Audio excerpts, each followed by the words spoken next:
of the United States of America and to the republic for which it stands, one nation, under God, indivisible, with liberty and justice for all.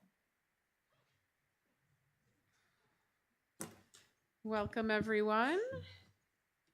We will start, as usual, by reviewing and signing payroll and accounts payable. For the period ending 1/25/25, we had payroll in the amount of $35,481.27. We had accounts payable in the amount of $36,626.90. We did not have any payments for school or New Hampshire retirement.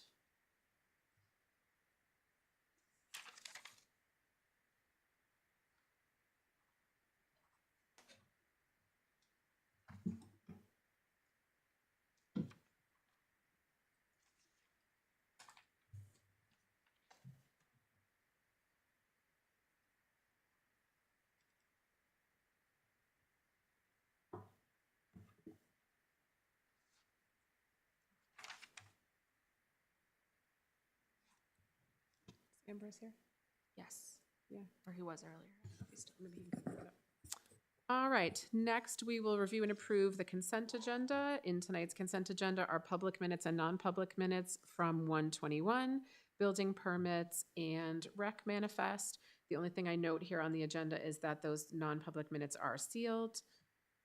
Any questions, concerns, or a motion for the consent agenda? Moved.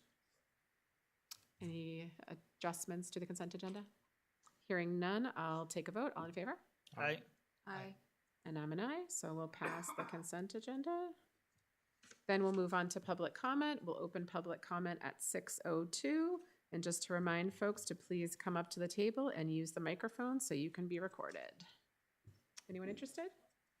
Yep, go right over there and just hit the button. When the red light comes on, you'll be able to be heard. And just state your name and street, please. Okay, Brett Ramsdale, 351 South Road in Brentwood. So I know the town meeting is coming up here pretty fast and furious. So every year that I've gone to the town meeting, there's something that's really bothered me. Whenever we talk about budgets that are out there, what we want to vote on, and I'll use for example, say we want to say that our town budget is going to be 3.2%. We always phrase it in, it's 3.2% over what was approved last year, not on what was spent. I think that does a real disservice to the townspeople to not really know how much that increase is over what was spent. I'd love to see the wording be changed this year in the way we present this to the people. Okay, thank you for your comment. Can I respond to that? If you choose to. In any other year, I would agree with you that that would be a helpful data point. Given the accounting situation we found ourselves in for the last 3 months, I may not be able to produce that number in time. And I think, you can discuss also just the basics of budgeting, that a budget is your maximum possible spend. And so that's what we're presenting to the public, is the maximum possible spend. Those numbers are generally available. They can be compared. They are available in the town report. Oh, no. So I hear your comments. They're available, but we know people don't always dig as much as they should. Sure. And I think that we, as a board and as a town, should make it easier for them to know exactly what it is, because that truly impacts their taxes, Sure. you know? So, Yep, and I think the BudCom has been working to try to make things more digestible, easier. So I hope you'll go to the budget hearing on February 10th, where they have a big presentation, and you can raise those questions and comments there as well. would there still be time to change the report, the annual report? There to would be word it that way? time to potentially Yes. change the way things were worded or presented if BudCom wanted to do so, because the actual budget is presented by BudCom. Okay, so they're the ones then that I should. They are the monitor. official presenters of the town budget. Yep. Okay, great. Thank Thanks. you very much. Yep, you're welcome. Could I just make one comment Sure. on this? So, Yeah. so thank you for that. I think that's really helpful insight and inquiry. But I do want to make sure that the townspeople are always paying attention to not only the town budget, but the amount of money that's changing from this being delivered from the state. So the state has a huge amount of impact on what we are mandated to spend as a town, which can be, it's called downshifting. So 20 years ago, the state helped pay for a lot of the retirement accounts for town employees. moving forward to fast forward to today, they have basically mandated that you and I have to pick up that tab 100%, versus 20 years ago, they paid almost 80 or 90% of it. Right. So that's called downshifting, and it happens almost every year. We see the state mandate that the towns have to pay more. That's a really frustrating aspect of municipal governance. So I just want to make sure that townspeople understand it's not always that our expenses are going up because of our expenses. Sometimes, you know, expenses are coming down from It's revenue Concord, changes, yeah. and that has an impact for all of us.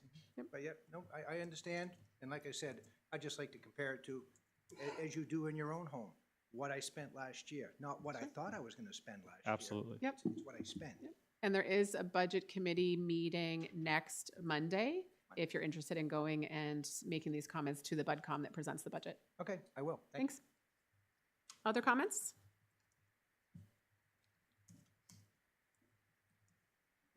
Liz Freya, South Road. Just to piggyback for 1 second off of what John said, I hope that this board also pays attention to the federal COLA for old people, which is 2.5%. The other point I have is, I'm a little bit amazed that when I asked why the payroll was so high several weeks ago, you, Jen Jones, did not say that the town was paying around $60,000 to former Chief Ventura as a separation settlement. There's his separation agreement says that we paid half of his salary for the year, as well as paying medical and dental until May 30th, unless he gets another job. I was just surprised that you never said that that was part of the reason that that number jumped so high. Liz, as you know, and as I've said many, many times, we don't discuss those sorts of legal personnel issues in public.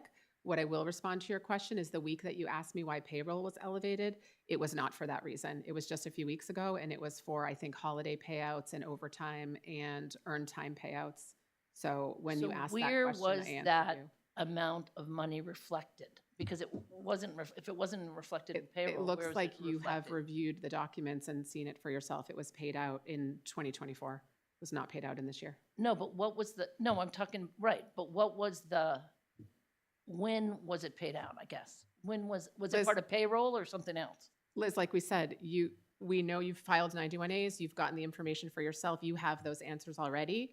We are not going to discuss it in public. We've been very clear that we're not going to, those were issues that I were think worked out that- with legal I counsel. think the taxpayers of Brentwood have a right to know that we paid 6 months of severance for the former police chief. Thank you for your comment. Any other comments? Jim Hazard, 33 Mohawk Lane. Tonight, I'm speaking to you as the editor of the Brentwood newsletter. I just wanted to thank the board. You paid the third quarter invoice, no questions asked. It really went really smoothly. I was told this is how it used to work, and I think between the two groups, yourself and us, I think it's really good that we've gotten it to work this way. I also want to say thank you to this board for putting in an appropriation into the general budget for a newsletter. And again, I like that. I think that's how it should work. I think that's probably how it was done years ago. But I do want to let you know that I am filing a warrant. It'll be just an informational, is not any money, because you've already put the funds into the budget. But I think there's a lot of people out there who still have been asked, are you getting funded? What are you doing for next year? And I want to have an informational, I guess that's what you call it, if there's no actual money associated with it. It just says to see if the legislative body of the town of Brentwood will vote to expend $17,250, that's the same amount as last year, to provide funding to the Brentwood Newsletter Inc. for printing, postage, distribution costs of 11 issues of the Brentwood Newsletter from April 2025 to March 2026. The expenditure shall be made from I believe it's the town communication budget line, appropriation contained in the general government 2025 budget. If approved by the legislative body at town meeting, payment shall be dispersed to the Brentwood Newsletter Inc. quarterly upon publication and delivery of said newsletters per the provisions of the B&L Statement of Assurance approved by the Select Board on May 21st, 2024. So basically, I think this is I think this is when you guys voted to put the money in the budget. I think the discussion said it would be to pay the newsletter if they meet all their expectations. So I'm just making it clear that if we live by the Statement of Assurance that you approved, that we would be paid, just like this year, quarterly upon delivery of those newsletters. Are you not under that understanding already? No, I am, totally. Okay. And that's why I brought it here tonight, because If you I mean, feel the need to do it as a citizen's warrant, you're I welcome do, to, just for but- one, I think this would be the last year, though. I think some up to people you. have asked, so as long as, again, I didn't want to surprise you, the board, because I didn't want you to go, well, why is he doing this, you know? I just think it's one last time we do this as a warrant, let the people know that we've kind of ironed this out, and then, yeah, I think this would be the last year, as long as, and I think next year, honestly, if, I think I would come to you beforehand and make sure, like, that I tell you for the 11 issues what the costs are. This year, it's the same. Postage didn't change and printing didn't change at all. But, I mean, you never know. That could change in the future. But, so again, it's more of just a thank you, and I'm giving you a heads up that I'm going to have a warrant. But it will just be an information one. And I really would like to say that it's because we've come to an agreement that back in May. And it's actually worked pretty well since then. Okay. Thank you. Thanks. Other public comment?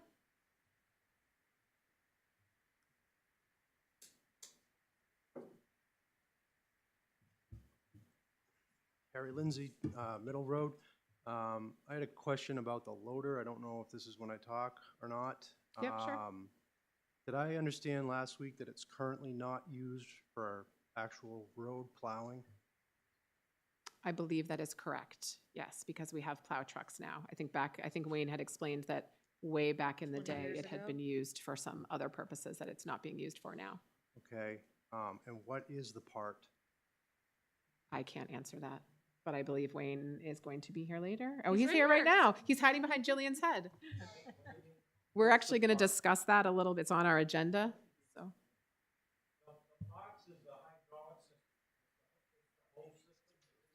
Yeah, this, In the front, underneath the front arms? Okay, so I just replaced this same part at Exeter Public Works. Like, so I guess my thing is like, it's depending on if you have a 3 or 4 spool system. You know, the 3 spool, I think, was in the neighborhood of 7 to 10. The 4 was 14,000 just for parts. It took me 3 weeks to get the machine back up and running, but I mean, for me, $14,000 is a way easier nut to swallow than I think it was close to 200. it's like around 150, 180 is some of the quotes we got. Yeah, and that, I mean, if you're not using it for plow ops, well, if you were, then there's more money that needs to go into that as far as that's buying the machine. But if you ever use that for plow setup, there's probably another 10 grand to get that thing to be able to take the plow. But it sounds like you're not going to use it for that. That's correct, Wayne, right? We don't use it for plowing, right? Yeah. Okay. Yep. We've got this on our agenda, so we're going to talk about it tonight.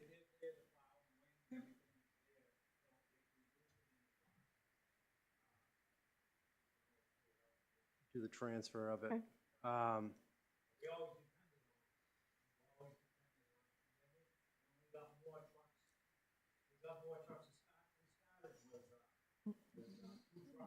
Hey, Wayne, can I pause you for a second because you're not on the microphone? Why don't we pause this discussion? It is on our agenda, and then if you have Do I- additional do I talk information. then? You can, Okay. yeah, we'll invite you Sorry. if you have additional 'Cause you information have- to share. you know stuff. Yeah, if you have additional information that might be helpful, we're happy to hear it. Other public comment? Okay, seeing none, I'm closing public comment at 6:14. And now, Wayne, if we can have you come up and get on the mic so that we can hear what you have to say, we'll actually have you on the microphone, which will be helpful. All right. And then if you want to come back up, sir, and get on the microphone, if you have some additional information about, and if we need to, we can turf this conversation offline. Our goal tonight was to decide, mostly because we are during warrant time, So if we need to do some sort of a warrant for a front-end loader, we need to decide that expeditiously so that we can get the warrant approved here and then get the warrant to BudCom. So if we need to pause or delay some of these decisions, we can certainly do that. So our real focus tonight is there a decision we can make tonight that we need to put on a warrant, if that makes sense? I Okay. yeah, I can just tell them that. Okay. But just to get back to what I was saying is when we got that loader way back, we only had two town trucks, six-wheel dump trucks, and they were old state trucks. Yep. And we had a couple small trucks that we used. But then we were getting a whole bunch of housing developments. A lot more housing developments down through there. So we figured we went to get a loader because the loader could start all the developments that we were doing. Well, Robinson and all them places, Bartlett, Dudley, all right down the line. So we got the wing in the plow and the loader, and we could have used the loader anyway because we needed another rig to we had a small backhoe and we needed another rig to help with everything, and you know, it was dependable and everything. But then we started to get more trucks, so we backed off with the loader and only used it if we needed it, and we really haven't had to need it because all the trucks kept going, and we haven't had the really big enough storms like we used to get. Yep. And but it was there. We know it was there, and we could bring it out. We could put the plows on it and go if we need it. It's always been there, and that's one of the reasons why and we've used that loader a lot. Yep. How many hours are on Yeah, it now? I see here, Wayne, that it's a 2003, so 22 years old, and it has 6,000 work hours on it. That's what you have listed here, Wayne, on the paperwork you gave us? We've used that loader a lot, depend on that loader quite a bit, especially with big trees. Yep. And, you know, anything we need. No, I mean, I definitely understand the need of a loader. We have two of them at Exeter. So, and yes, I am a town resident. I just work for that town. So, but I'm just trying to warrant, in my mind, a new one if that loader's sitting most of the time now, and we're not using it for plow ops. We're not, no, we're not, well, we can't use it right now. We can't use it now because it's broken. I realize that, but So Wayne, you had told this board that you did not think it was easily repairable. It sounds like maybe this is some different, Well, it's not an easy job. well, yeah. but I mean, you're talking about there's- $14,000. There's not, they're out there. John Deere doesn't stock a ton of them because it's not a very common part and it's a very costly part. You can actually get the part aftermarket. Certain companies make that part for John Deere. John Deere says, yeah, put a stamp on it, they sell it, they give you the warranty, all that. So, yeah, ours, there was one in the country, and it took That's what Wayne told us last week, that It there was took- one.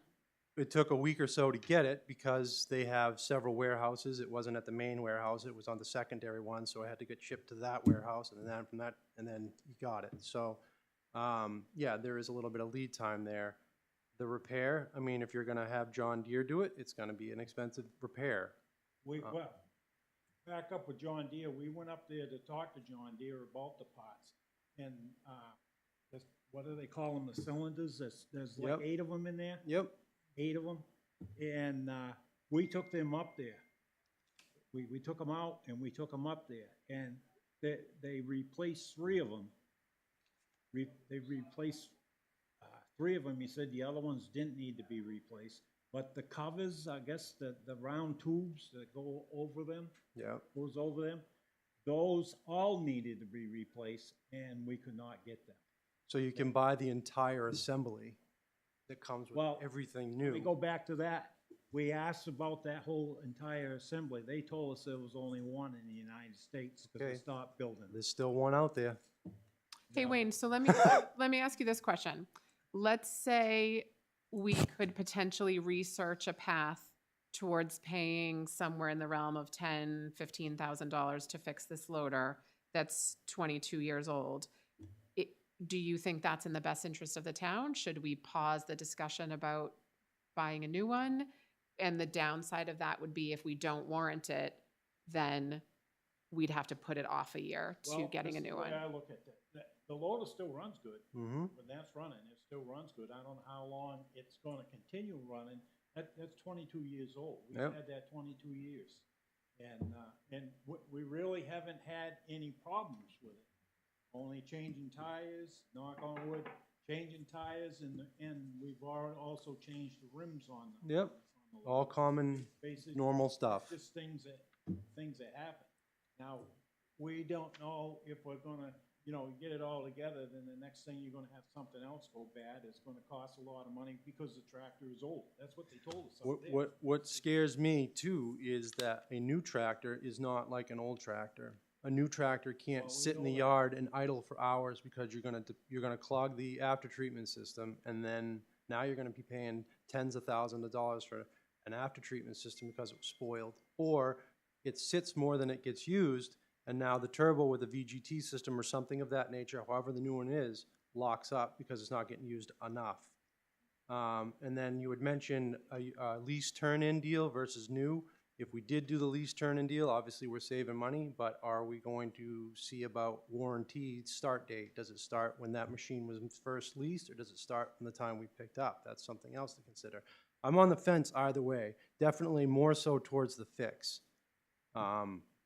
And obviously my input doesn't change anything. I'm just like numbers, and I see, the thing that was ironic is I heard you describing it last night, and I said, this is the same part that I just put in our loader at Exeter. I I'm know, like, that's helpful information. How So- old is your loader? that you It's fixed? an 06, I think. So just a couple years younger than ours. It's a little bit younger, a little bit less hours. It's probably ridden a little bit harder. I'm going to guess with my anvil testers that that's probably a thing. So Wayne, with Well- this information, I guess what we're looking for your expertise is for this board, given that we are in end of January, getting ready to go to town meeting, do you want to move forward with discussion of lease purchase? Do you want to pause, knowing that the potential downside of that is that if we don't bring it to town meeting, we don't have it in the budget? Or we might have wiggle room in your budget to do a lease later on, but it's not guaranteed. What would your preference be for this board to do right now? Well, as old as the loader is right now, as it is right now, and I know the new loader costs quite a lot. But if we can do some kind of a fast fix, if he knows which way to go with this thing, because we really don't know. We're only going by what John Deere Sure. told us. No, I understand. And that's what we did. And I know we got it back together. He got it running. And the first thing, he moved the bucket inside, and it blew one of Those caged yeah. cylinders, yeah. It blew right off, and he tried to fix it, to keep it so. Well, I still haven't thrown away my old one. Maybe you can rob a spare It's- part off of it. It's the part. Who knows, Yeah, maybe. it's the I'll part keep that aside. Yeah, it's a part. they So said Wayne, we are couldn't you- get, So, Wayne, are you comfortable tabling this issue for now, knowing that just it's an awkward time of year? hey, I'll Letty, do looks like- anything as long as we get a loader there. Yeah, you want a working loader. We hear ya. Depend on it, Yep. you know? Letty looks I like you want think to I say would something. rather have the warrant article as an option, because if we end up not needing it, we can just not, we can table it. Yep. But we can't add it in later. We could certainly construct a warrant article for tonight, and then we have until, up till town meeting to maybe get some more information, and we could table it. That's true. Do whatever you guys want to do. Okay. I'm Okay. willing. But we really appreciate any input. And it's very ironic that it was like the same part, because Wayne was not under the impression that this was going to be a repair that was really feasible. So if that's maybe not the Yeah, I case, think- we should I at least think- look into it. I mean. Did the you to- do that repair in-house? Yeah, I'm the mechanic over there, so we do a lot of in-house repair. So that would be a big difference. Like if you guys had not Nortrax, John Deere. whatever, United, come down and do this repair, it would be a lot more. But it ended up costing me, with my man hours, I was into it for about $16,000. But I also have a 4-valve system, which, like I said, it's a $14,000 valve versus if you have a 3-valve in yours, I bet you it's half of that. I'm So it looks guessing. like it's worth looking into. I'm guessing. I mean, Yeah. and I haven't even seen his machine. I Yep. haven't put eyes on it, so please don't use Yeah. my numbers as this is what it is. No, but it's just another just helpful what piece I of ran information. into in the last month. Well, can we independently contract? I don't work from home anymore. I never did, I mean. Can I ask one other question? Sure. You said that they wanted to give us 20 Gs for it as it sits. What about if it ran? What if it operated? Did they say it would be better? You know what I mean? If we had a fixed loader as trade bait. I don't know that we They asked didn't say, that. they just came down and they looked and see what was going on with ours, and they just offered the 20. Okay, because I didn't know if, you know, Yeah. let's say we put 20 grand into it to make it run, and they went from giving us 20 grand in trade to 40 or 50, 60, We didn't. you know what I mean? That's a different That's conversation. It's, We didn't go, Yeah. we didn't talk to them about Okay. that. We just, so, Okay, so what I'm hearing from you, Wayne, is you're willing to be flexible, and I like Letty's suggestion, so when we get to the warrant later on, we can discuss that as a board, doing like an as-needed warrant that we could table if we don't need it. And then that would give you at least until March 15th to try to figure out if we really do need to ask the town to appropriate money for a new machine or not. So it gives us like a month and a half to make some progress there. Okay. Does that sound okay? who do you want to fix it? You gonna fix it? He's voluntolding you. Told- No, you guys are gonna have to have some of these conversations offline and obviously. Get in touch with me, figure Wayne, out you know right details. where I live. I live next door to the shed. So get in touch with me, and I have a few people that maybe can help with this in the local scene. Okay. I don't know how I'd be able to come up with enough time to do it myself, otherwise I would, because honestly, Well, we really appreciate you. I'm glad you heard it and that you knew what was going on and you came and gave your 2 cents. That's helpful. All right. Thank you. Okay. Thank you. Thanks, Wayne. All right. All right, and just to follow up, I know Andrea was gonna follow up, I think, with Volvo. That was the one company that didn't yet give us a lease breakdown. But we can talk about whether or not we would even want to talk about lease versus purchase when we get to the warrants. So for now, we will move on. And the next discussion action item we have is the police mental health policy and contract, and then the detail policy. And I believe the lieutenant is here to talk to us about those things.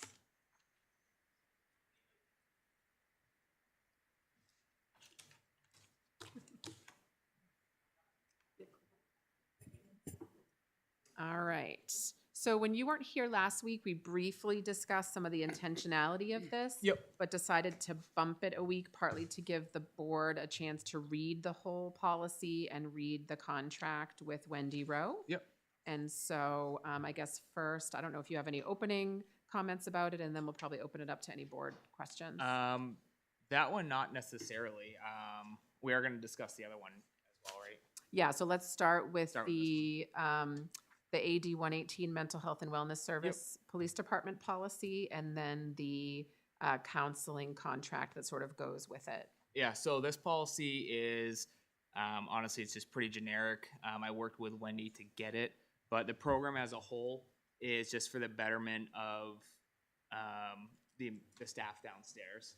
So I appreciate the statistic where, you know, the average person experiences 1 to 3 traumatic events in their lifetime, but a police officer experiences well over 400 during the course of a career. And that's no different whether you're working in Portsmouth, Nashua, Manchester, Brentwood. You know, we've had 3 untimely deaths in the last 3 weeks. So, you know, we have collisions on 125 that are never fender benders. So the big push that I am making for downstairs is simply the betterment of our officers. You know, they work long hours, they work shift work, nights, holidays, weekends. That takes a toll on not only their personal lives, but their mentality in general. So there is a big push statewide to start implementing these mandatory health consultations. And it's nothing more than a check-in. You sit down with a licensed mental health therapist who, this woman, Wendy in particular, specializes in veterans and public safety. it's an hour-long session. If they don't talk, they don't talk. But, you know, she's finding that more and more public safety are able to just get that reset. And then should they need further guidance, she has resources to help them. And it's not just okay, call your insurance and start calling on the list. She will have a vetted process, and she will pair you up with someone that can get you in. So the policy that you put in place is everything in police work requires a policy. So it's just a policy that states that this is going to be a mandatory thing for the full-time officers. I am leaving it voluntary for the part-time officers, strongly encouraged, but the part-timers, they have full-time jobs elsewhere. So I have no doubt that they will do it, but I just can't chase them down to do it. That's all. So. Okay. Board questions about the policy? Yeah, Justin. Yep. So you said it's mandatory, so can you just show me where it mandates it in the policy? Because, If I left that part out, well, I'll certainly add it, but. you know, and the policy talks about access to mental health. I mean, I'm just trying to see where it's actually required. Yeah. Is it under the annual mental health? I believe it is, yeah. Requiring all police personnel to attend an annual mental health and wellness consultation. Thank you. So it's under the Roman numeral 7 Yes. section. Yep. So in terms of mandating that, how do you feel that your folks downstairs are going to feel about it being mandated as opposed to something doing voluntarily? Yeah, so great question.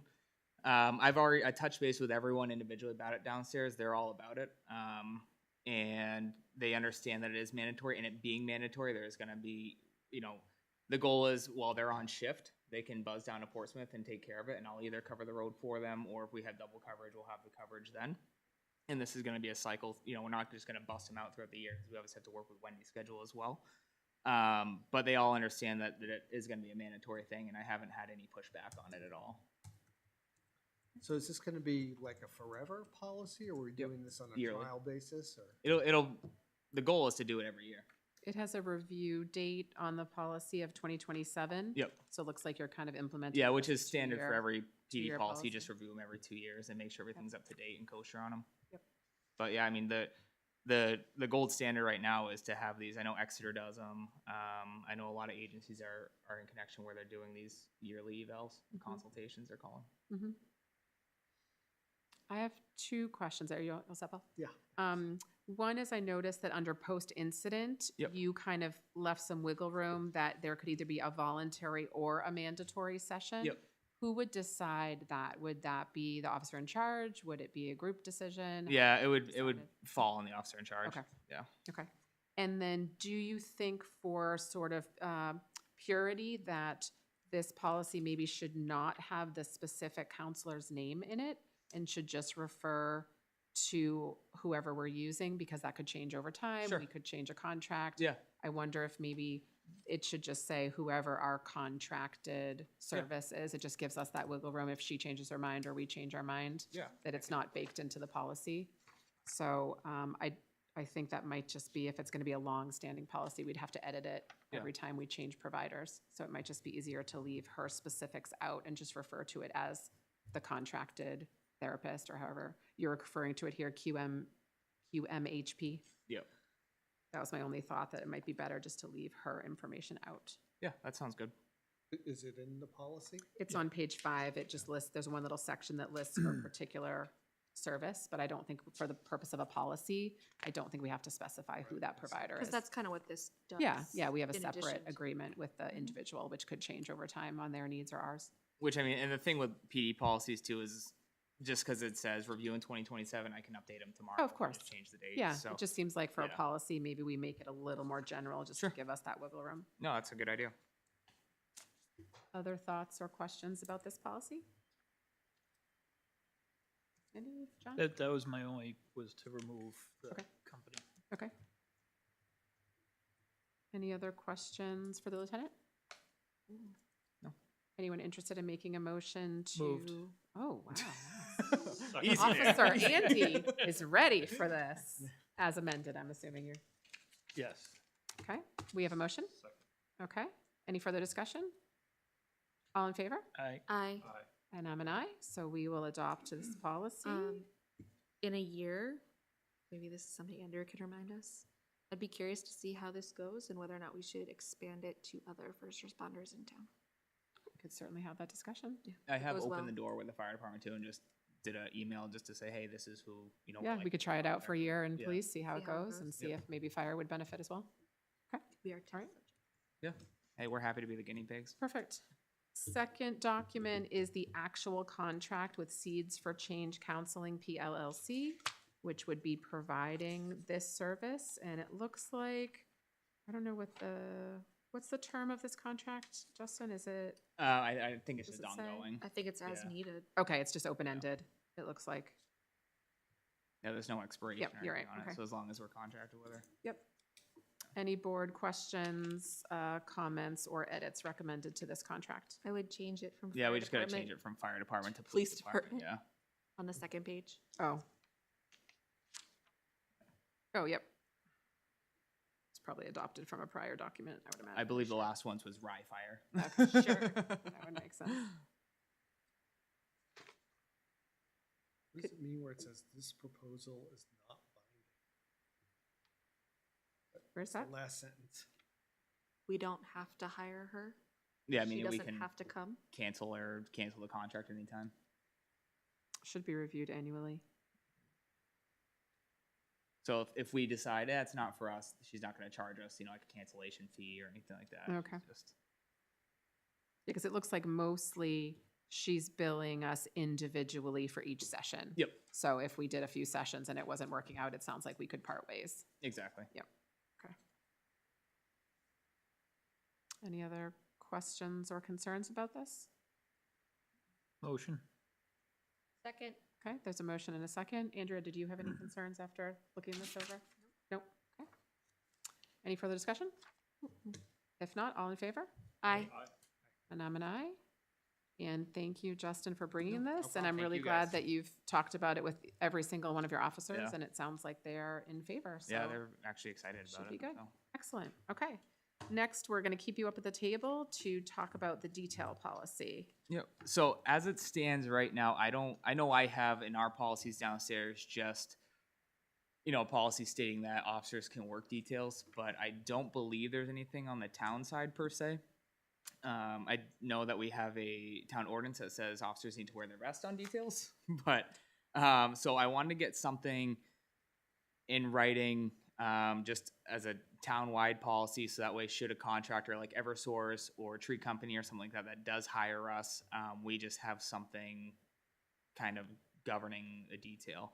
An issue that we have run into lately is certain contractors will, you know, they call us, they set up a detail usually a week or two in advance.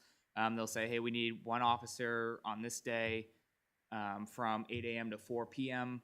And that day comes, we get the officer. That officer will either, you know, adjust schedules or plan it around their off time, what have you.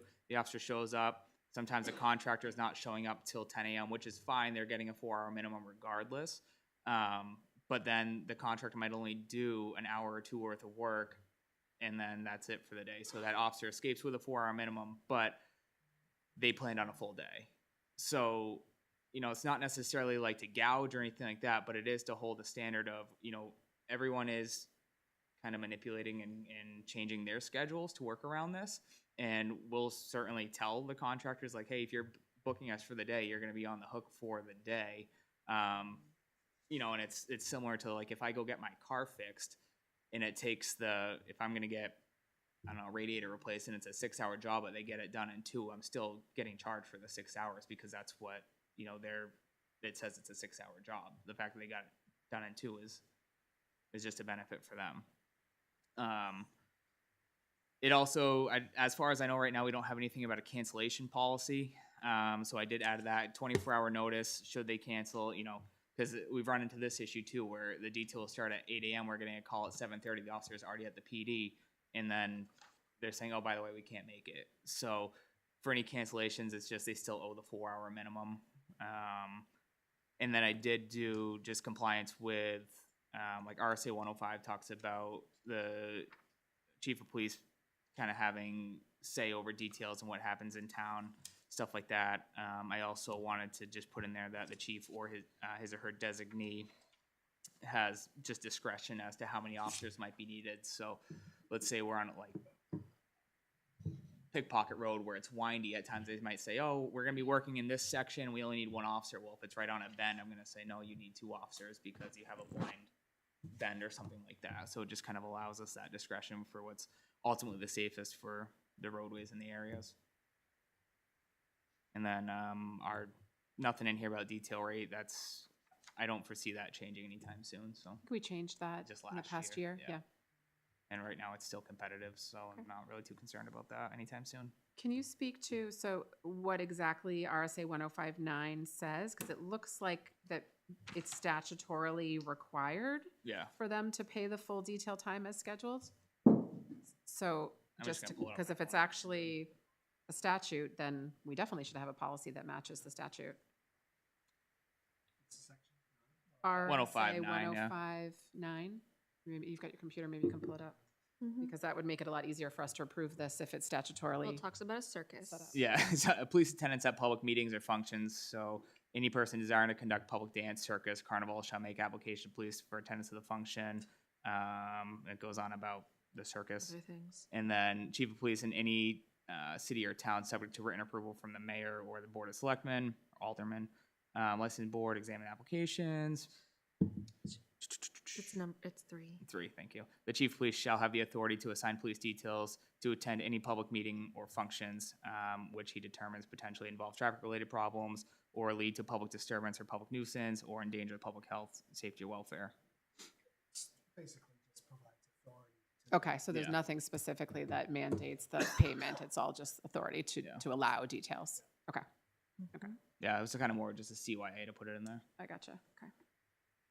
Questions, comments from the board? I just don't know if we should refer to 105.9 when you're saying that responsible paying the full detail rate as outlined.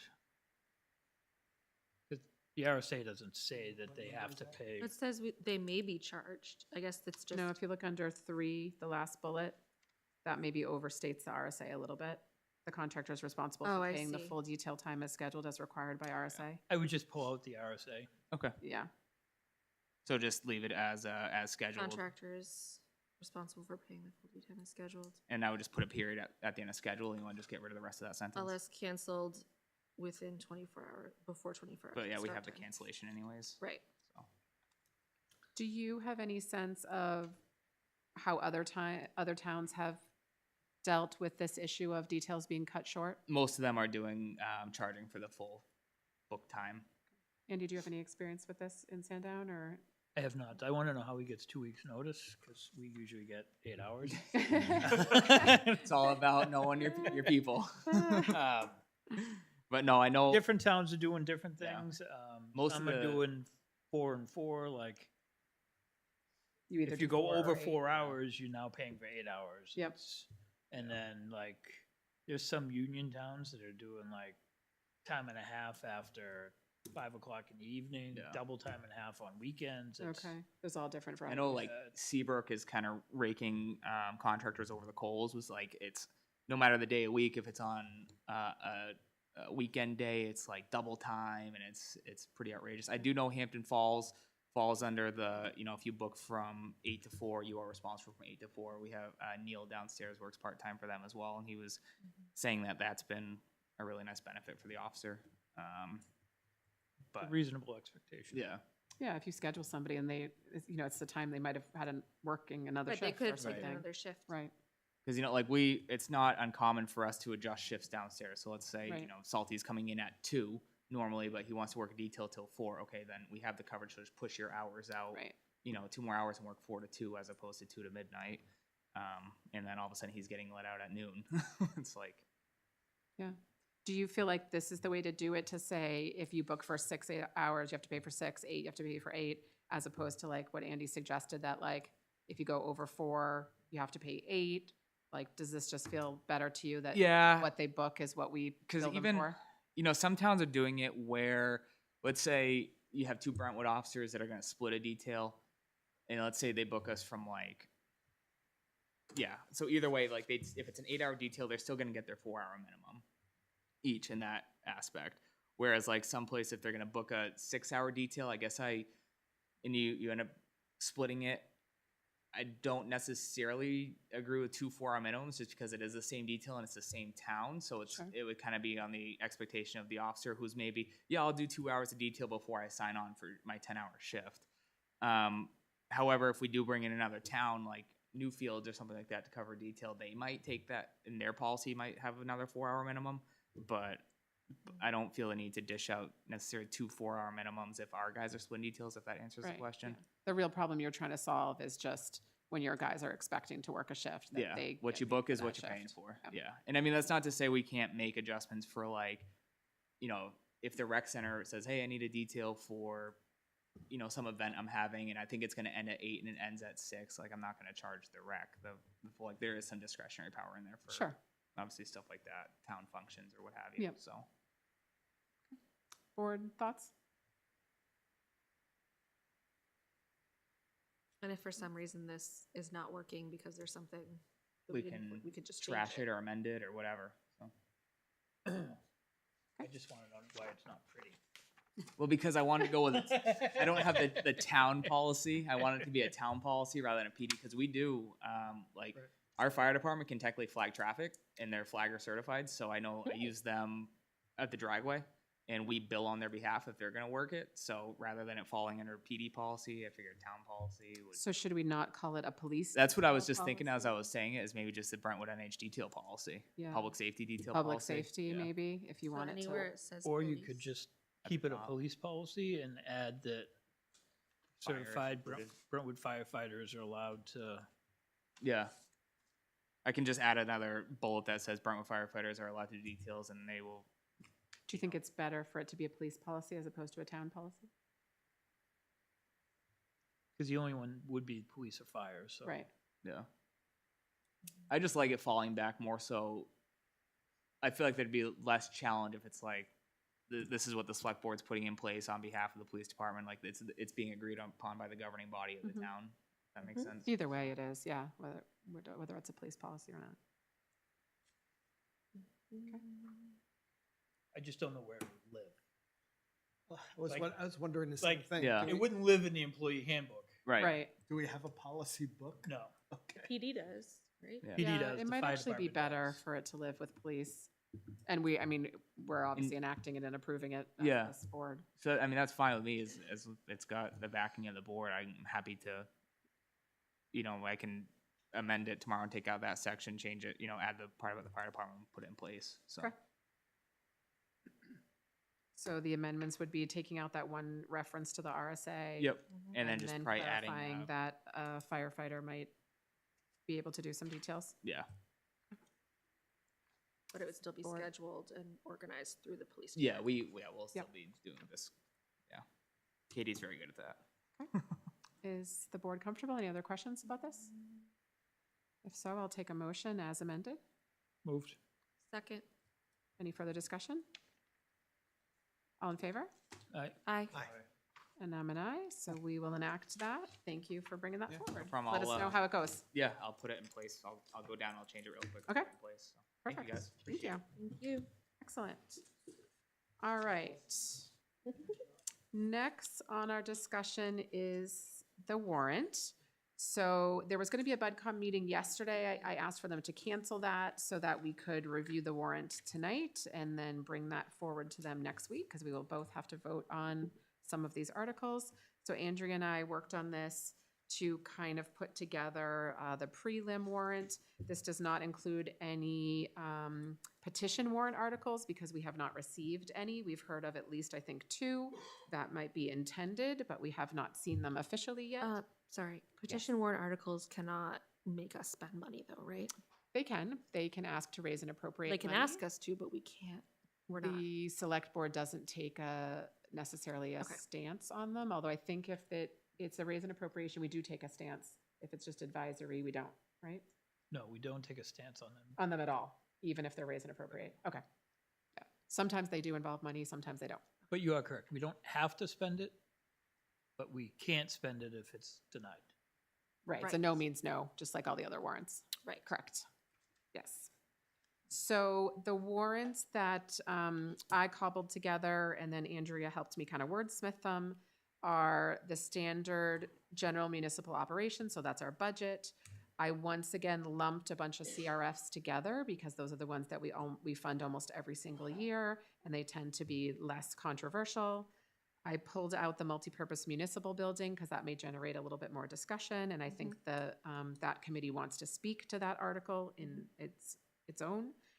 The front end loader is on here that we can either talk about, leave it off, put it on, etc. You'll see that I put a warrant on here for closing the solar CRF and moving that money over as requested by Rob Wolfchuk and the Energy Committee. And then I also put a warrant on here to close the library amphitheater CRF because it has $0 in it and is no longer being utilized for the planning of the library amphitheater. And then we have the rec assistant director on here and the master plan warrant that comes from the planning board. So I will open this up for questions or discussion, and then we'll have to decide as a board what we want to do with Article 4 for the front end loader. If everybody just wants to take a Is minute. this reevaluation number updated for our most recent estimate for evaluation in 5 years? Yes, so last year we put 25 into that. I increased that to 35 because the reval costs have gone up. Mhm. And because the bid that we got was a little bit higher than we had estimated. So that's a number that we could discuss, but that one was, I did escalate that up slightly to account for rising costs. I had a question about the rec warrant article. I understand the intent is probably to say what it's gonna cost us next year or 2 years from now versus next year. Is that accurate? Yes, so the general wording, when you're adding a position, is to reflect what the total annualized cost would be, but that what you are actually raising and appropriating is based on the real cost in that year, based on the fact that it's not getting approved until March, and that it would not go into effect until April 1st or May 1st. Yes, the only thing I wanted to verify is that this already took into account the money that's currently in the budget for that position. So I think we should discuss that. Okay. Because you could or you couldn't. We thought it might be simpler to do it this way and just reflect what the actual cost is. But yes, there is a line item for the summer camp director that's already in there. So if we wanted to, we could subtract that out. Or just say, that number. say somewhere that it would be 40,506 minus what is current. I just feel like we should capture that it is not both 40,000 plus what's in the budget.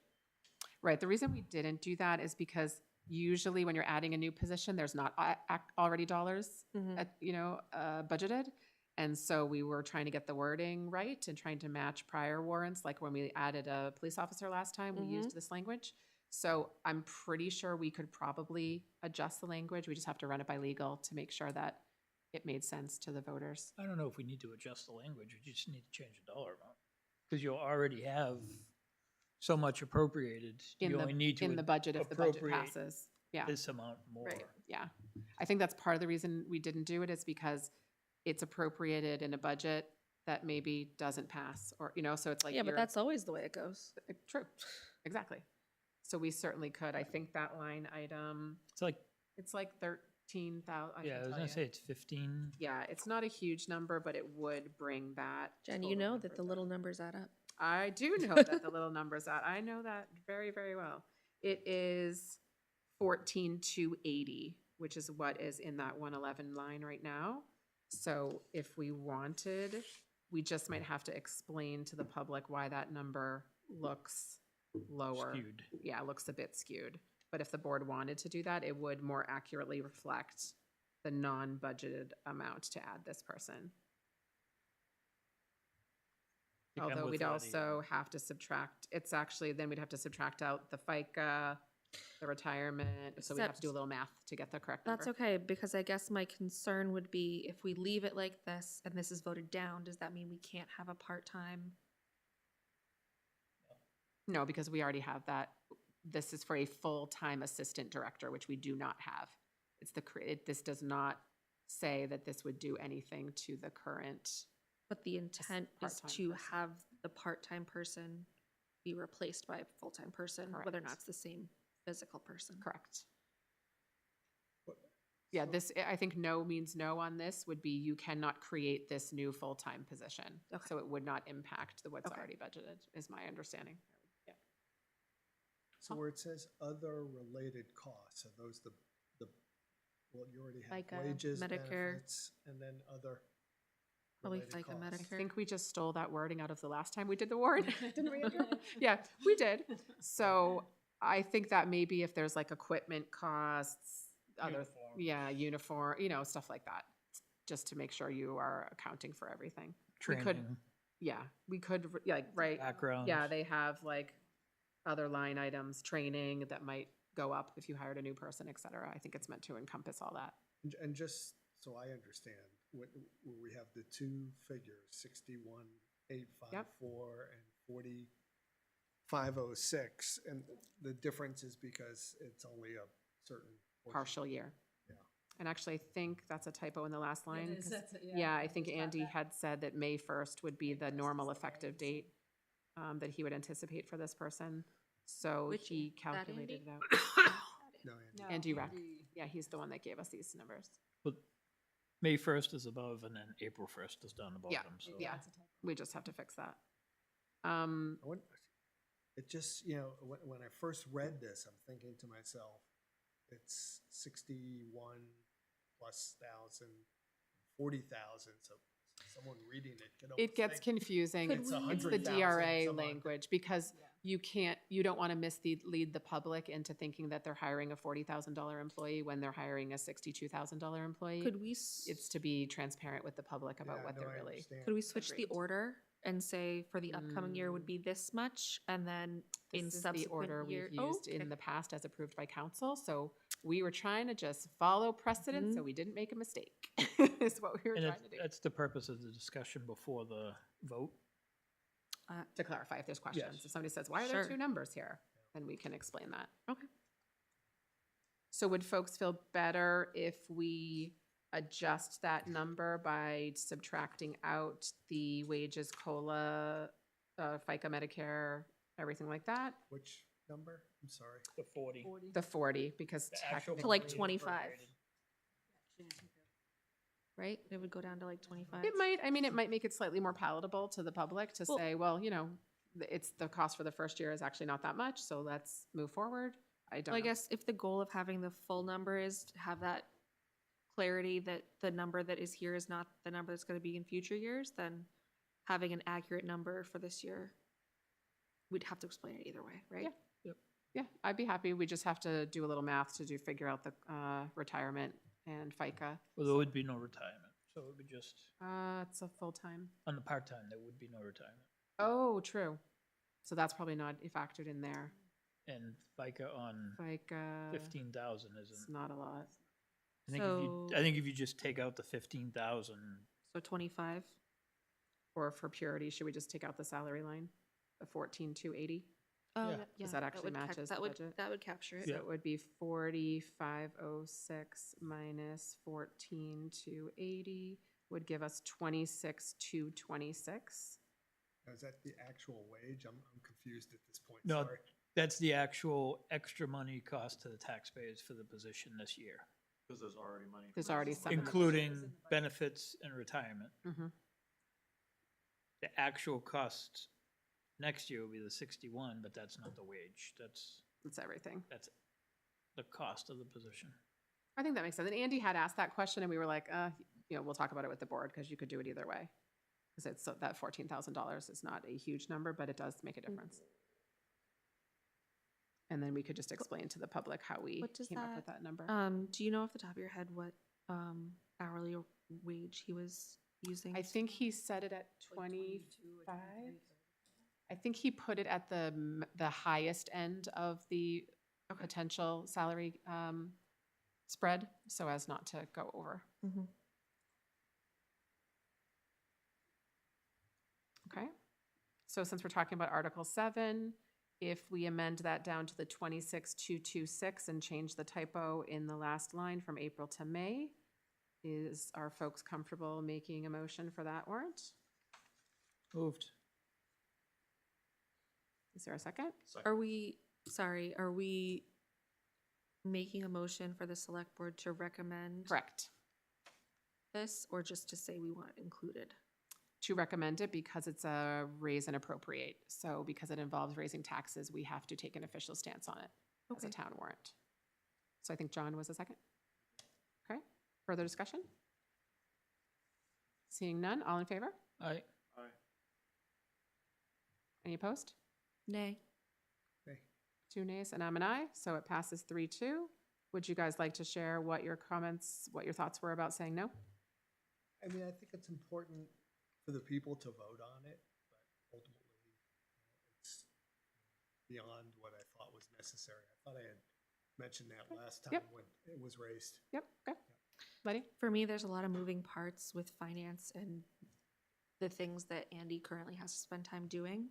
And I guess I'm curious to see how that shakes out before we hire another full-time person. Okay, all right. So that warrant passes as a select board recommendation. Let's go back up. We're doing these to- one by one, is that? Yes, Okay. yep, All right. because each one in the town report will indicate whether we voted to support it or not. So first is the general operating budget of $6,827,043. That is the current number that was approved by both us and BudCom after the cuts that we made. And this is a budget, as we discussed, that is an increase over last year's budget, to the points discussed earlier, of about 8.39, I want to say, %, compared to last year's budget, which we cut down from about a 13% increase. Comments or questions about this one? I would just like to say the fire department's been doing an amazing job in public information about Yeah. why they're looking for so much money. Yep, I think so too. I saw multiple Facebook posts and explanations, and Chief Bird wrote a really nice summary of the changes, which I appreciated. I'll move Article 1. Is there a second? I'll give it to John. Any further discussion? All in favor? Aye. Aye. Any opposed? No, I'm an aye, so that passes. Next is the CRF multiple, and as we discussed last year, the idea behind putting 1, 2, 3, 4, 5, 6 CRFs all together is these are standard CRFs that we do year to year. Some years we skip them when the fund is healthy enough. Other years we change the amounts, but in general, these are approved by the public with minimal controversy or discussion. We did clarify with legal counsel last year that grouping them together does not preclude an amendment. So if a voter from the public wanted to stand up and amend one of these specifically, they are allowed to do that. It would then just amend the total sum as well at the top. And so that was not done last year. We did this last year. It did pass as them all lumped together, but it does still give the public that ability to propose an amendment if they so choose.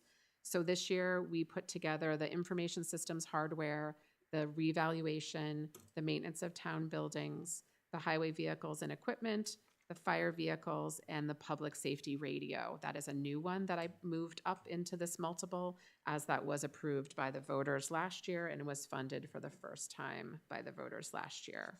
So we do have those ones together, and I open it to comments or thoughts from the board on either the inclusion of particular ones or the amounts, and I'm happy to answer any questions of how these amounts compare to last year as well.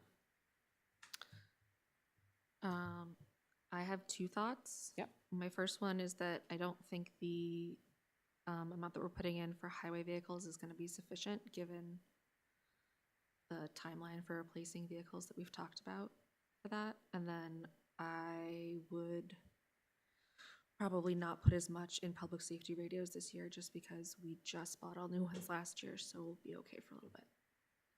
Okay. I think the thought of the highway vehicles and equipment at 50 is that's what we had done last year, or no, last year we did the 150 because he was buying the big new truck. But traditionally in prior years, it had been 50. And I think the thought on Wayne's part was to leave that at 50, given that he potentially was also asking for a front end loader. But we certainly could have that discussion if the board wants to do so. The only thing I'm thinking is that he said that he needs 5 plow trucks, and they last for about 10 years each. That means on average we have to buy a plow truck every other year. So I guess I just Yep. want to, I appreciate that he's being mindful with the loader, but if we're just going to put ourselves in trouble for next year or the year after when he wants to buy a new truck.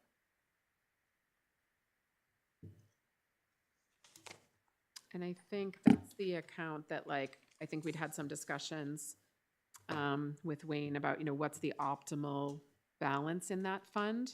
And that is a little bit hard to know, but it's bigger than anyone would like it to be, right?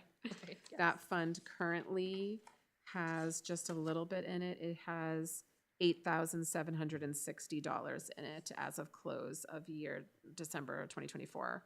So it had basically been cleaned out. We took $106,000 out of that last year to pay for the new big highway truck.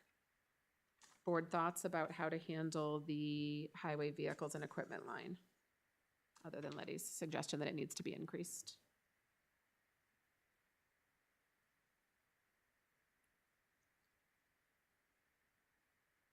I don't know very much about so we have the 2025 that we just bought. Yeah, we do have in our packet We have a a 2020. list of vehicles.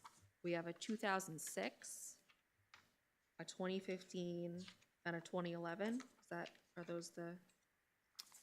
The two 2022s are the most recent ones that we bought, Sorry, what? right? So But those are the two. are they dumped? Like, are they? pickups. But those, yeah, those aren't. I think those are both small plow trucks, right? Is there anything else on the CIP, Wayne? Can we ask, and I don't have that in front of me and I can't remember, but is there anything else on the CIP? The capital improvement plan? Pull it up.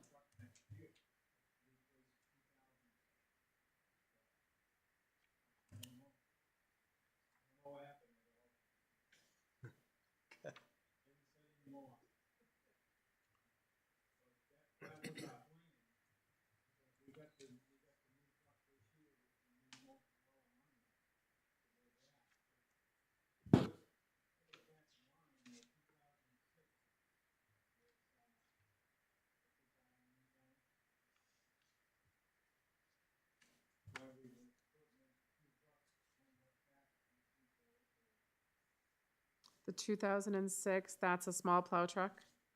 No, it's a big plow truck. Big plow truck. The big plow truck, okay. Is that number 6, truck 6? on here? Yeah. It's like 56,000 miles? Yep, looks like it. Oh, here. Do you have the CIP there? Mm-hmm. What does it have for highway vehicles in the next few years? You're not gonna like the answer. There's none, right? Insulate the new garage is for 2025, and then replace the 2006 in 2026. The In truck 2 that we years. just bought is not on here. Well, it would have fallen off because it was purchased, if it was on there before.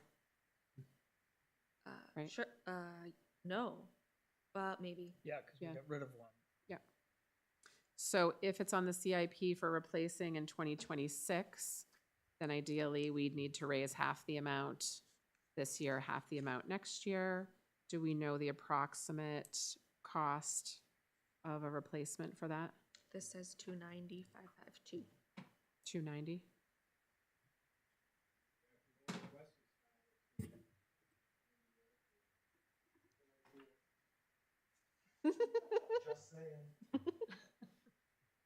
He said it's a good idea. So if we you know, I mean, this is up to the public, right? In terms of, the public did agree to a much larger than normal appropriation last year to get the current new big highway truck. So last year was 150. We could certainly see if the public would be willing to do something similar again with Wayne's explanation of what vehicles need to be replaced. Obviously, we're trying to limit taxpayer impact as much as we can. So any of these decisions that we make, you know, we just worked really hard for weeks to cut $300,000 out of our budget. So putting this in takes half of that away No, right it in front of doesn't, our eyes. because it Well, it is does. the same as last year, so it actually It isn't is. additional. True. But, and it's up to the public, you know, it's having it outside of the budget is good because it lets them decide directly. So maybe we should pull that one out of this. If we were gonna put it at 150, I'd recommend we pull it out, as we did last year. We had it standalone last year because it was larger than normal. I guess I just don't see how the 50 a year is gonna get us anywhere. I agree. Yeah, it just makes a small dent, given, and like I said, it was mostly because we were anticipating a separate warrant in here for $150,000 or $180,000 for a front-end So loader. next year, what, I mean, obviously, we don't know for sure, but like, would the intent moving forward be to fund it at the higher amount typically? If we're not buying a new loader? I think that's really up to us and looking at the trust funds and looking at the CIP and making a plan for what we need to put in year by year to make sure we're not in a The tight spot. loader is on the capital improvement plan for 2029. 2029. So in theory, we'd be able to swap, you know, move that up and Yep. be able to buy a truck then. Okay, so Letty has the suggestion to pull it out and put it at 150 again? Is that what you're suggesting? What do other board members feel about that? Okay, so Andy'd like to do that? So we would put that as a separate article. And we could just copy it directly from last year because we had that Yeah. exact article last year. What do other board members feel? Discussion about that? Yeah, it causes me agita. Well, me too. I mean, I'm a taxpayer. I get it. I also like my roads to be plowed and No, sanded and salted. I guess my thought would be to stick with the $50,000, and, you know, we needed another vehicle for 26, we could. But then we'd be looking at asking for 250 the next year to do that. That's the, then it's even more agita next year. But, you know, again, it's assuming that we're gonna need it. Sure. Not gonna get any less roads. Well, no, I That's true. understand, but you have 50,000 miles. Yep. I think the benefit of this Not is it's miles, really, Wear and tear, like, Actually, that's a good question. you plow with a truck for 15 years, there's some abuse that happens. No, I understand. and Paul, to that point, I think that's why making it a standalone article and really having Wayne speak to the public about the needs lets the public decide this directly. And they get to decide whether this is important or amended as they see fit. It's up to the legislative body. I like that idea, Jen. It is, it really is. I mean, we're just deciding to put it in front of the voters. They are the ones that decide. And all of us are voters too, so we'll be raising our hands that day as well. So I have a motion and a second on the table to pull the CRF highway vehicles and equipment out of this and make it a standalone article for 150,000. Further discussion before voting? Nope. All in favor? Aye. And I'm an aye, so we'll move that out to a separate article. How about the other ones that are left in here? Can I move that we approve that? Oh, yes, please. Because first we moved it out, or I guess we could do a separate one to approve, to recommend it. Yeah. Okay. So we have a motion to, now that Second. we've created that article, approve, Second. support it. Motion and a second. All in favor? Aye. Okay, great. Aye. We're good. Okay. So for the other ones, I'll just go through for you. So for information systems, last year we put 30,000 in, so this would be the same. CRF, as I mentioned, is going up from 25 to 35 based on the increased cost of reval. Maintenance of town buildings, some years we've done Can you 50. just detail that? I'm sorry. Which one? The reval?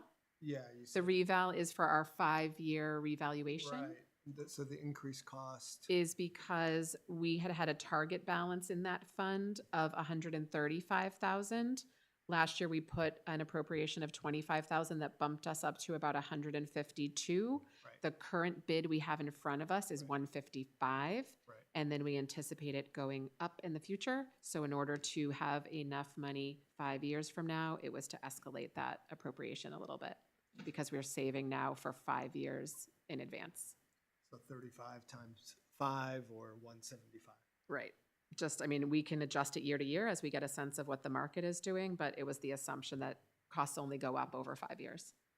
So that's why that was my executive decision to recommend to the board, increasing that by 10,000. The maintenance of town buildings, last year we put 50 into that fund, but we didn't end up spending as much this year because the rec windows got pushed out. The mold remediation did not cost what we thought it was gonna cost. So I recommend cutting that in half and only putting 25. And then the fire vehicles has traditionally been at 50 a year, so that is a static appropriation. It's in there. Fire vehicles.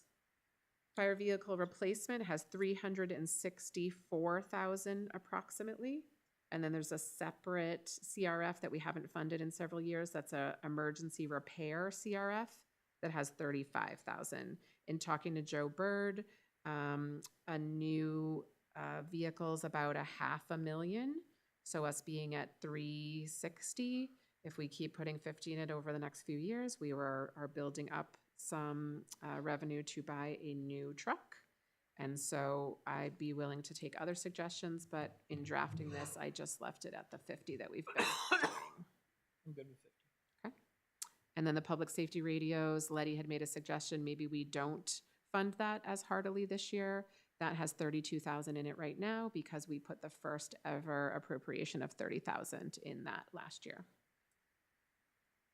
And can I have some reminder as to what the thought behind 30,000 per year for? That was the surprise, like $170,000 cost that we had to replace all the radios. Right. And so I think the thought was that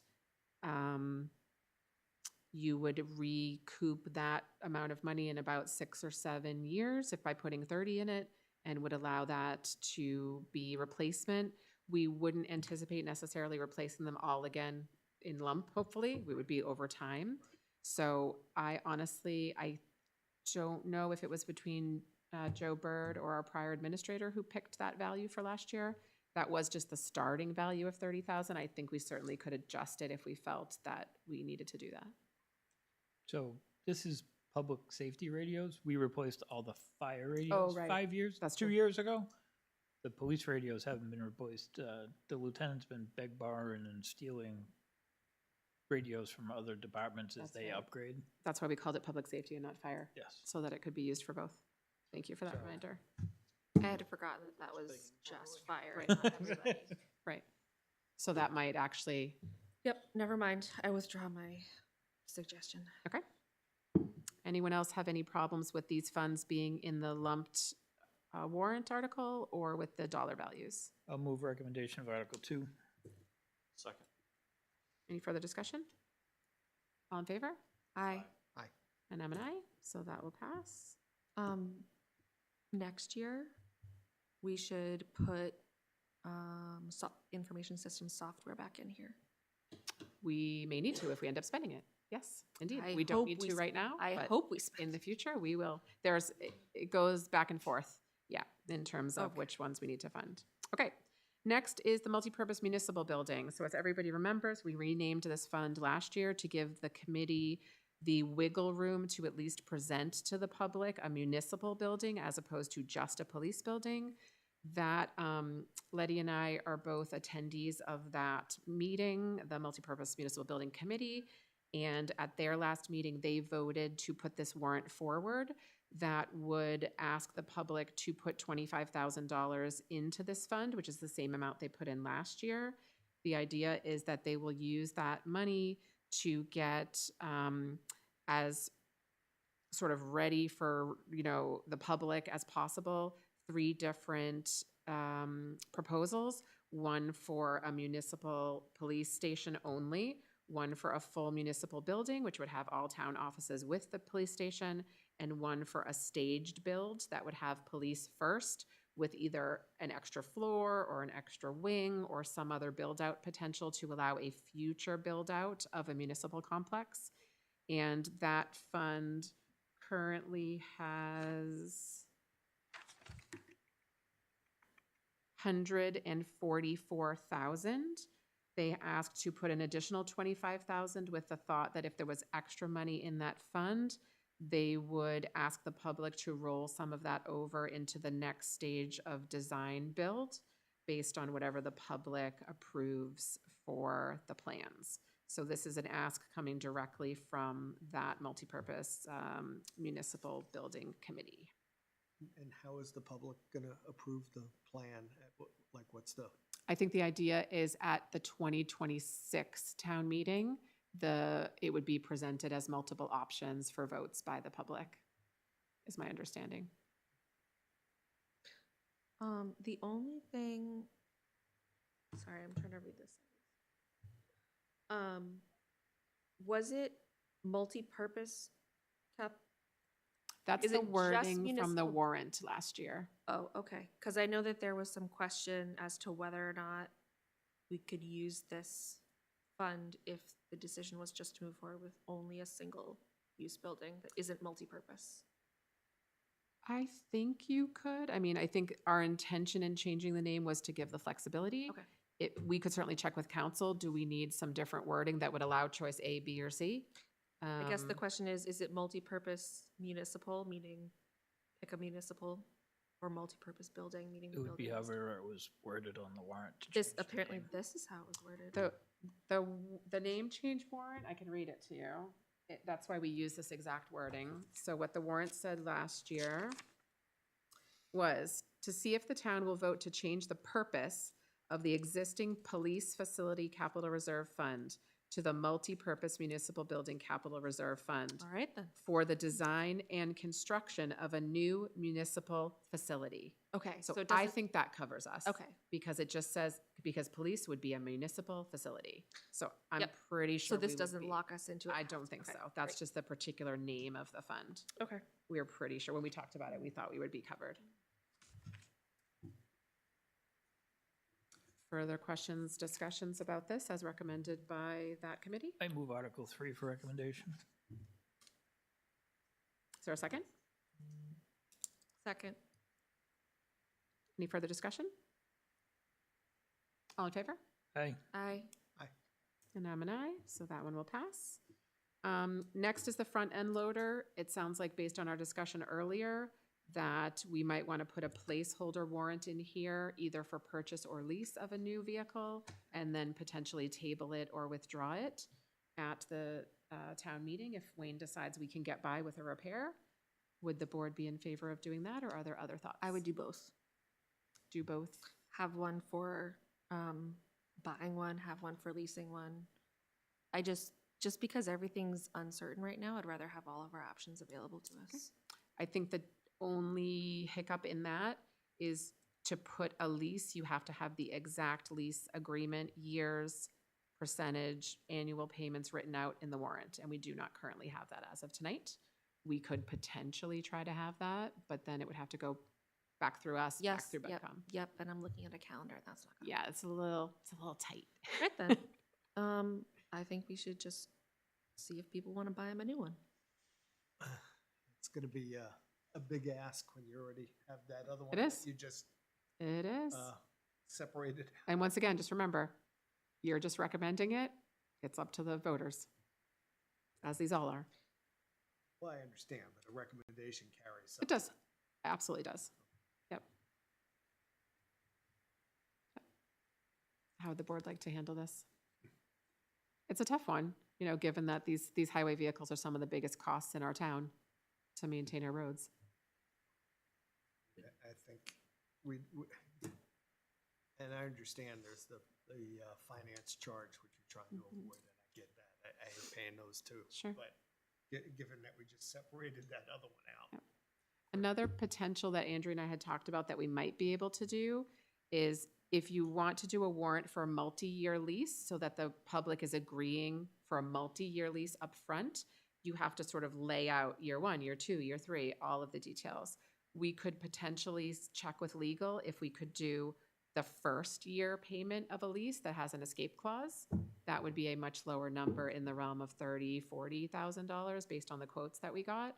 We certainly could check if that was doable, to say, would the town raise and appropriate up to $40,000 for the first lease payment for a front-end loader, if we wanted to do it that way. We'd just have to check on the legality of that with DRA or council on exactly how to word that. I mean, if the goal is to have, if you're saying that we have to have something kind of finalized for tonight, we haven't even decided which one we'd want to buy. Correct. So I don't know if we, You could do, if you wanted to do a purchase warrant, you could do up to X, and we could pick the highest one, which is around 182,000. and then could we do that for a lease as well, where the first payment would be up to, Potentially. The best way would do it would be to amend it on the floor when you have the exact number, because if you do up to 180, you're still appropriating 180,000, so Yep. that's what the tax base is on. Yep. If you amend it on the floor to 160, Yep. then your tax base is only, Yeah, it goes down. can we amend a lease payment amount on the floor? We can, Oh, as long as you okay. don't change the intent of the warrant, So we you can could, change the so we can just amounts. put placeholder numbers in for both, and then once I we think get. the only problem would be the finance rates. That, I don't think you could change. I forget, when we looked at the one from, we kind of looked at another town, it definitely had it broken out, year one payment, year two, year three, year four, year five. I don't know if it specified the rates or if it was probably baked into that. I think it was baked in. I mean, in general, Brentwood has not tended to lease equipment, so this is sort of a new discussion that we're having. Some towns do lease, some towns the fire don't. trucks? I was just gonna say, we did do it because I remember. I think there a was- truck we did. Yeah. I don't think we've leased highway via, oh, maybe we did. We might have leased Think one of we the leased a backhoes backhoe. way back, I think we might have, Yeah, not in because years. Yeah, I think it's- the old backhoe maybe had been leased. it's still on the owner, it's, So we certainly could check with council about how we could word it so that we could amend it later. I guess the big question for this board is, do you want to see two separate warrants, one for purchase, one for lease? Do we want to just put one or the other up? What would people feel like is the best decision? I would say just a lease. Just a lease? That would be my opinion. I think there's no way we can figure out just a lease in whatever it is, 2-3 weeks. We have a little bit of time because BudCom is meeting next Monday, but then BudCom is also meeting before the public hearing. But then we would also have to pick a truck. And also, Correct. Wayne's not gonna have time That's to why the figure out. timing of this is Yep, that's- challenging and I why the guess- purchase warrant is cleaner but more expensive. I guess I'd rather have both choices, knowing that we might use neither of them. I don't know, what do you mean, how would that work, where we have both choices? If We're warrant recommending, A passes, warrant B is automatically. Withdrawn or So vice if you did, the truck purchase would go first.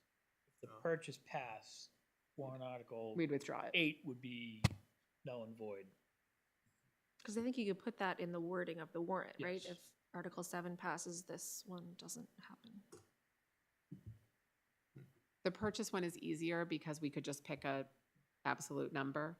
I think the lease one is where we're a little tight on time to actually fill in the details of that. And I don't really think we could vote on that tonight, do you? I don't think. No, I don't think so either. So for tonight, does this board want to agree to put a purchase warrant? And I can explain to BudCom that we're trying to work with Wayne. Or maybe Wayne's going to come back to us next week and say he absolutely thinks he can fix it. And then we can just withdraw the warrant entirely.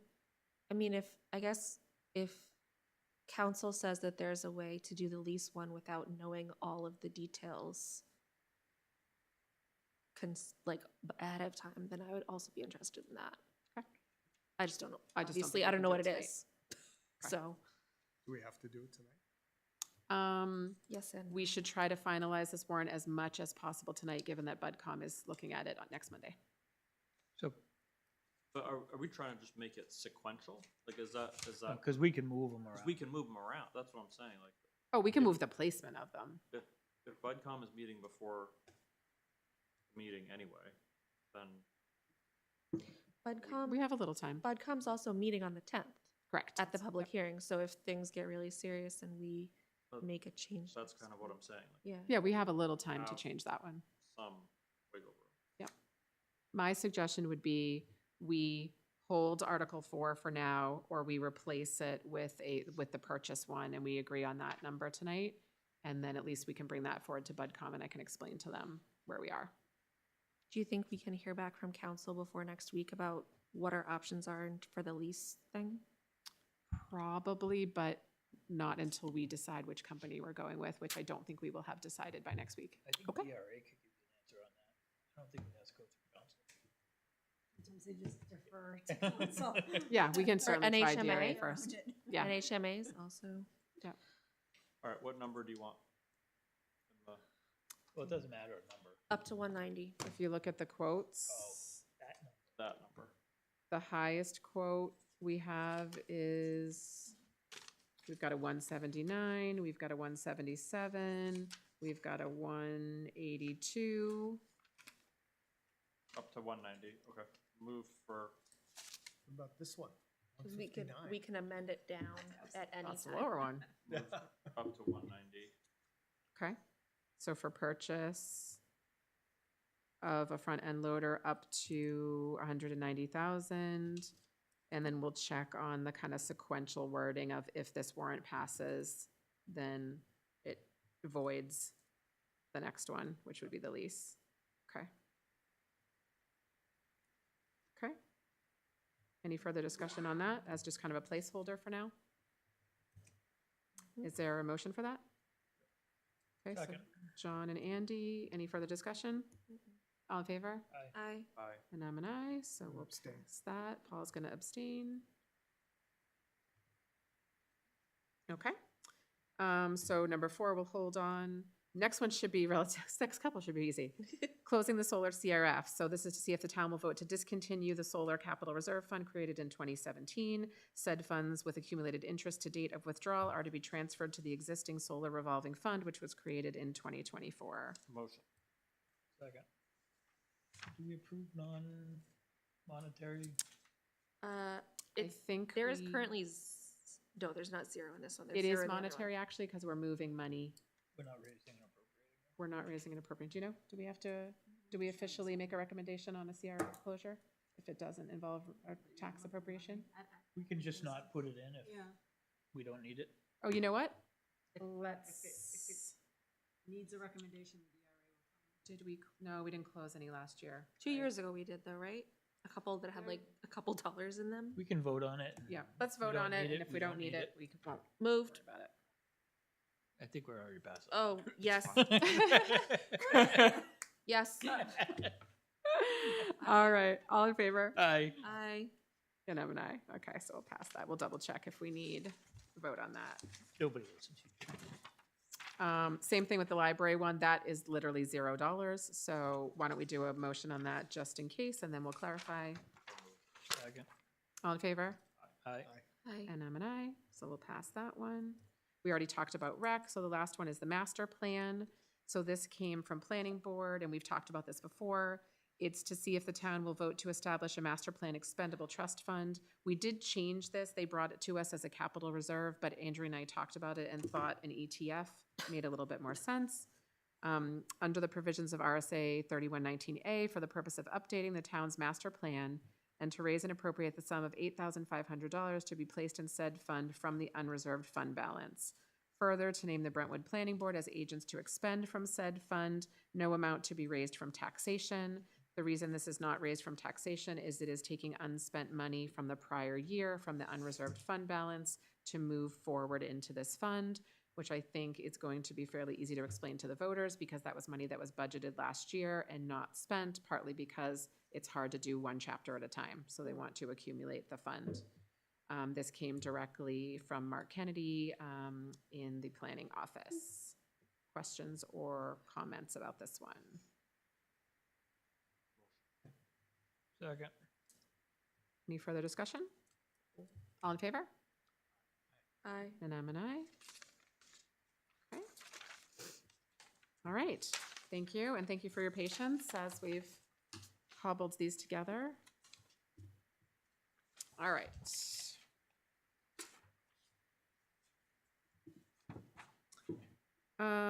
Building inspector, we're actually going to talk about in non-public under hiring. I think the public knows that Kip is getting very, very close to heading out into the sunset and retiring, and that we do have some applicants that we will discuss in non-public tonight. So that's going to be moved to non-public. For regular business, we have committee updates as usual, and I think we have a couple of other things, including the Casella contract. This has been, Andy sent this to me. It's been reviewed by town council and Primex. So. Perfect. And I think we had previously voted to move forward with this contract. I think what we need tonight is just a vote to actually sign the contract as reviewed by council and Primex. Questions or comments on this? Motion. Second. And it looks like just I have to sign it.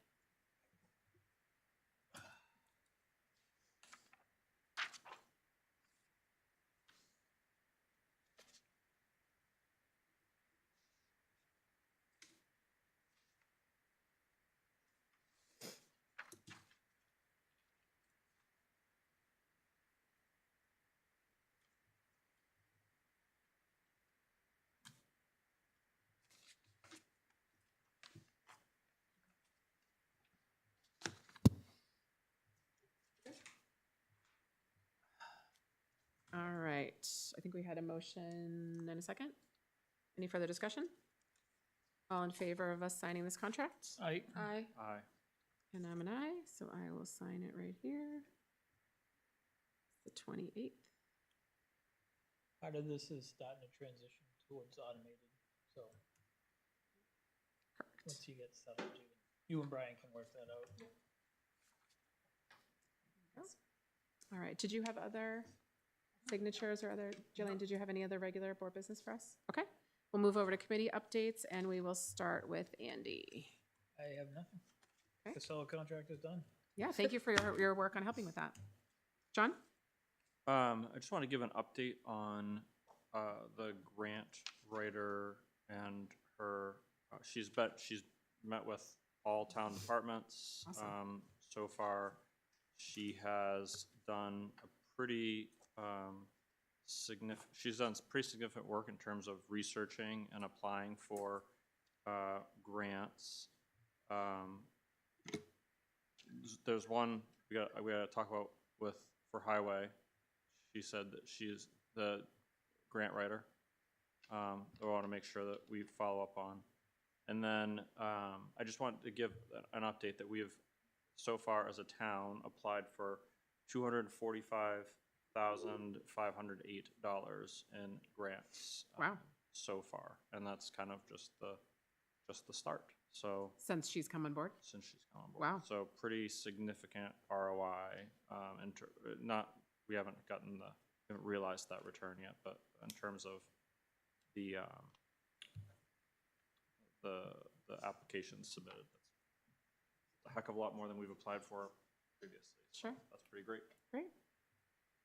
Any other updates you had for us? No? Okay. Paul? No business updates, no. Okay. Letty? I don't think so. Okay. All right. In terms of my updates, I'm the BudCom rep. We do have BudCom next Monday, as mentioned. Then the week following is the public budget hearing. We very, very much hope that we'll have a good public turnout for that and lots of questions. BudCom is very committed to trying to provide the best information that they can so the public has the best understanding. So that will be, our next meeting is on the 3rd here.